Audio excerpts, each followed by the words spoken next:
Hello everyone, welcome back to our channel Epic E-Education. This is Ritika Naik with you all. Today we have a chapter called Tissues with Us. This is a chapter of class 9th science. So we are on the part 6 of this chapter. So moving ahead, we have already studied about animal tissues. That is, animal tissues are of four types. That is nervous tissue, muscular tissue, connective tissue and epithelial tissue. So today we are going to study about blood. So today we are studying blood. हमने connective tissue के बाकी parts पढ़ लिए थे. सिर्फ blood हमारा रह रहा था, इसलिए रह रहा था क्योंकि ब्लड जो है ये एक ब्रॉडर टॉपिक है, तो इसको हमें अलग से पढ़ना था. सो today we will cover about blood. So moving ahead, we have already learned that connective tissues are of 7 types. These types are blood, bone, ligament, tendon, cartilage, areolar and adipose. So we have read about these 6. Today we will study about blood. तो आगे बढ़ते हैं. Blood किसे बोलते हैं? Blood एक fluid होता है जो कि प्लाज्मा बोल के एक मैट्रिक्स के अंदर एम्बेडेड होता है. हमने पहले ही ये चीज पढ़ी थी कि कनेक्टिव टिश्यूज जो होते हैं वो किसी तरीके के मैट्रिक्स के अंदर एम्बेडेड होते हैं. तो ब्लड के केस में मैट्रिक्स कौन है? ब्लड के केस में मैट्रिक्स है प्लाज्मा. तो प्लाज्मा के अंदर जो है आपका सारा ब्लड सेल एम्बेडेड होता है. कौन से सेल्स होते हैं ब्लड के अंदर? ब्लड के अंदर होता है red blood cell, white blood cells और प्लेटलेट्स. तो ये 3 तरीके के सेल्स होते हैं जो ब्लड के अंदर एम्बेडेड होते हैं और ये तीनों मिलके ब्लड टिश्यू बनाता है.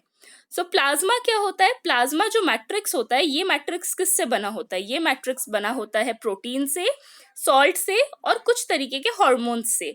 तो ये आप याद रखिएगा कि प्लाज्मा किन किन चीजों से बनी हुई होती है. Then blood flows and transport gases, digested food, hormones, waste material to the different parts of our body. So we know blood जो क्या है, blood actually एक transportation का काम करता है. तो वो क्या क्या transport करता है? Blood gases transport करता है, किसी तरीके के digested food को भी transport करता है, hormones को transport करता है, waste materials को बाहर निकलने में भी help करता है. अब ब्लड में हमने पहले ही पढ़ा 3 तरीके के सेल्स होते हैं, WBC, RBC और प्लेटलेट्स. तो अब आगे जाके हम इनके बारे में और अच्छे से एलैबोरेटेड वे में पढ़ेंगे. So moving on, the first type is RBC, that is erythrocytes. तो यूरोथ्रोसाइट्स क्या होते हैं? RBCs are red blood cell. तो इनके बारे में एक बात जो बहुत इंपॉर्टेंट है वो याद रखिएगा, दैट इज आरबीसी का जो लाइफ स्पैन होता है वो 120 डेज होता है. ये 120 डेज के लिए जीते हैं. और ये कहाँ बनते हैं? ये बनते हैं आपके बोन मैरो में. और ये कहाँ डाई करते हैं? ये कहाँ जाके खत्म होते हैं? ये खत्म होते हैं जाके स्प्लीन में. स्प्लीन क्या है? Spleen is a organ inside our body. It is present at the side of abdomen या फिर आपके स्टमक के पास होता है. तो स्प्लीन में जाके आपकी आरबीसीज जो होती है वो डेड हो जाती हैं और इनका लाइफ स्पैन होता है 120 डेज. तो 120 डेज के लिए एक आरबीसी सेल जिंदा रहता है.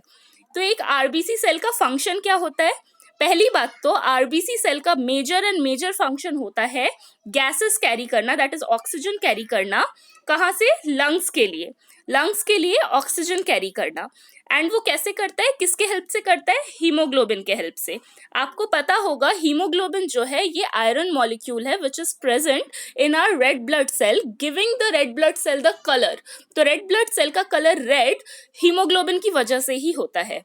Okay, so to carry out the oxygen and carbon dioxide, these red blood cells are really very important. Also, ये और क्या कैरी करता है? ये आपके वेस्ट प्रोडक्ट्स जो मेटाबॉलिज्म में बनते हैं उनको भी एक्सक्रीट करने में, एक्सक्रीट यानी आपकी बॉडी से निकालने में हेल्प करता है. उसके बाद जो इनवर्टिब्रेट्स होते हैं, इनवर्टिब्रेट्स यानी जिनके स्पाइनल कॉर्ड्स नहीं होते, ऐसे एनिमल्स. तो इनवर्टिब्रेट्स के अंदर जो ऑक्सीजन कैरिंग पिगमेंट होते हैं, दैट इज हीमोग्लोबिन, ये फ्रीली मूव कर रहा होता है प्लाज्मा के अंदर. प्लाज्मा यानी आपका मैट्रिक्स. तो आपके प्लाज्मा के अंदर ये फ्रीली मूव करता है, ना कि किसी रेड ब्लड सेल के अंदर होता है. ये रेड ब्लड सेल के अंदर हीमोग्लोबिन कहाँ होता है? सिर्फ और सिर्फ वर्टिब्रेट्स में. तो इससे क्या पता चलता है कि वर्टिब्रेट्स जो है इवोल्यूशनरी डेवलपमेंट इनमें ज्यादा हुआ है, मतलब ये और अच्छे से इवोल्यूट हुए और ज़्यादा डेवलप्ड हुए। ये ज़्यादा वर्टिब्रेट्स ज़्यादा डेवलप्ड ऑर्गेनिजम्स है rather than invertebrates.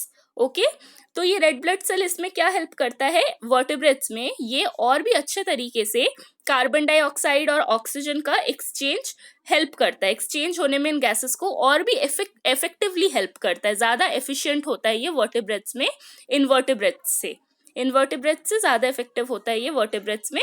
एंड दस वर्टिब्रेट्स में क्या होता है, रेड ब्लड सेल होता है और उसके अंदर हीमोग्लोबिन का पिगमेंट होता है, जबकि इनवर्टिब्रेट्स में पिगमेंट्स जो हैं वो प्लाज्मा में ही फैले हुए होते हैं, रेड ब्लड सेल बोल के कोई चीज़ नहीं होती उनमें।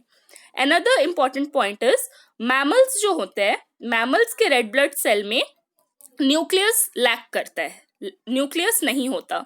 इससे क्या फायदा होता है, इससे मैमल्स को ये फायदा होता है कि न्यूक्लियस खुद में भी अपना मेटाबॉलिज्म के लिए बहुत सा ऑक्सीजन रिक्वायर करेगा, तो क्योंकि अब न्यूक्लियस ही नहीं है सेल के पास, तो उसका बहुत सारा ऑक्सीजन बच जाता है। क्यों? क्योंकि मेटाबॉलिज्म में उन्हें यूज नहीं करना पड़ता इतना सारा ऑक्सीजन, न्यूक्लियस है ही नहीं तो वो अपने काम के लिए ऑक्सीजन यूज नहीं करता, एंड दैट्स वाई काफी सारा ऑक्सीजन बच जाता है जिसको बॉडी दूसरे कामों में यूज करती है। Okay, so I think this concept is clear from my side as well as from yours. So moving on to the next part, that is thrombocytes. Thrombocytes are the platelets. तो platelets को हम क्या बोलते हैं, platelets को हम बोलते हैं थ्रोम्बोसाइट्स। उसके बाद प्लेटलेट कहाँ होते हैं, प्लेटलेट ब्लड के अंदर ही होते हैं, इनका भी मैट्रिक्स कॉमन ही होता है, इनका मैट्रिक्स भी प्लाज्मा होता है, ये भी प्लाज्मा में मिलते हैं। लेकिन प्लेटलेट्स जो होते हैं ना, सबसे छोटे सेल्स होते हैं, आरबीसी और डब्ल्यूबीसी से भी काफी छोटे।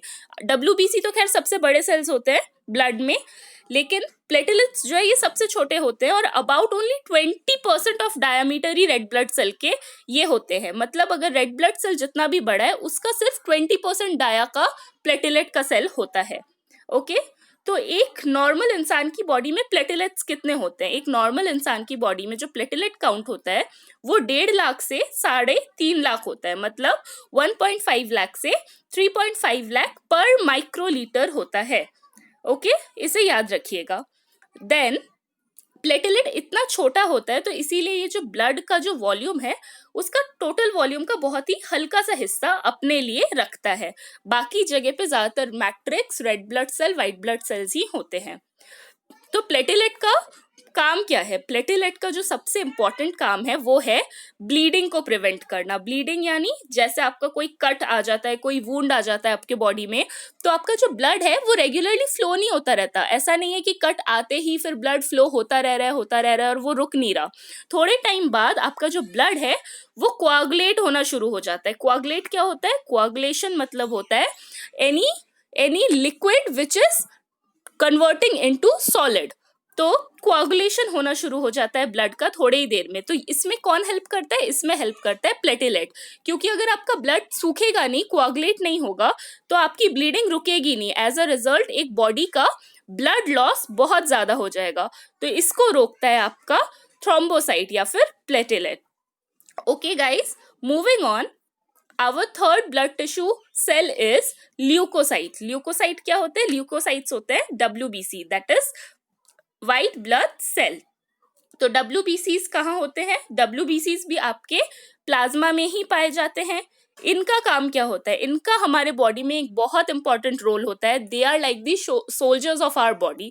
ये हमारे बॉडी में किसी भी तरीके के बैक्टीरिया, इन्फेक्शन, बुखार, किसी भी तरीके के फॉरेन एजेंट, वायरस, हर तरीके की चीज़ों से लड़ाई करता है।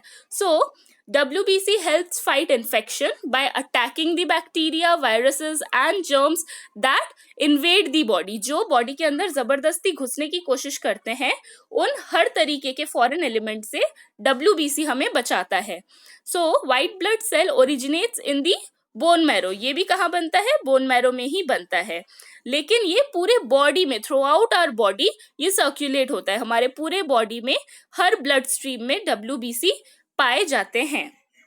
Okay, so we have different types of WBC, तो उनके बारे में भी एक बार पढ़ लेते हैं। सो WBCs जो होते हैं वो इन मेजर 6 टाइप्स के होते हैं। इनको एक एक करके पढ़ते हैं कि ये कौन से होते हैं। सो WBC होते हैं न्यूट्रोफिल्स, इसोनोफिल्स, बैसोफिल्स, लिम्फोसाइट्स, और मोनोसाइट्स। ये टोटल 5 तरीके के वाइट ब्लड सेल्स हमारे पास होते हैं। अब इनमें से ये जो 3 वाइट ब्लड सेल्स है, दैट इज न्यूट्रोफिल, इसोनोफिल और बेसोफिल। इन तीनों का काम क्या होता है? इनका काम होता है किसी भी तरीके के एलर्जिक रिएक्शन से सबसे पहले आकर यही लोग लड़ते हैं। They are the first one to appear at the time of any kind of allergic reaction. तो ये लोग सबसे पहले आके खड़े होते हैं और ये लोग फाइट करते हैं किसी भी तरीके के एलर्जिक रिएक्शन से। तो फिर ये लिम्फोसाइट्स और मोनोसाइट क्या करता है? लिम्फोसाइट और मोनोसाइट जो है ये फॉरेन एजेंट को टॉलरेट ही नहीं करता। जैसे ही कोई फॉरेन एजेंट बॉडी में आता है, ये तुरंत जाता है और इस फॉरेन एजेंट को एनगल्फ कर लेता है, digest the foreign agent. As a result ये हमारी बॉडी को किसी भी तरीके के फॉरेन एजेंट से बचाता है। तो ये देखने में कैसे होते हैं? जो न्यूट्रोफिल होता है, इसके अंदर 3 से लेके 7 लोब्ड न्यूक्लियस होते हैं। तो लोब्ड मतलब क्या हुए?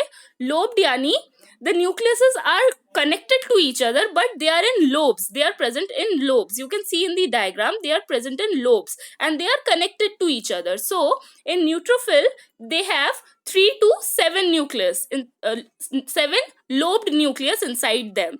Then eosinophils have 2 lobed nucleus. You can see in the diagram again that they have 2 lobed nucleus. Okay. Then the third one is basophil. Basophil has a S-shaped nucleus.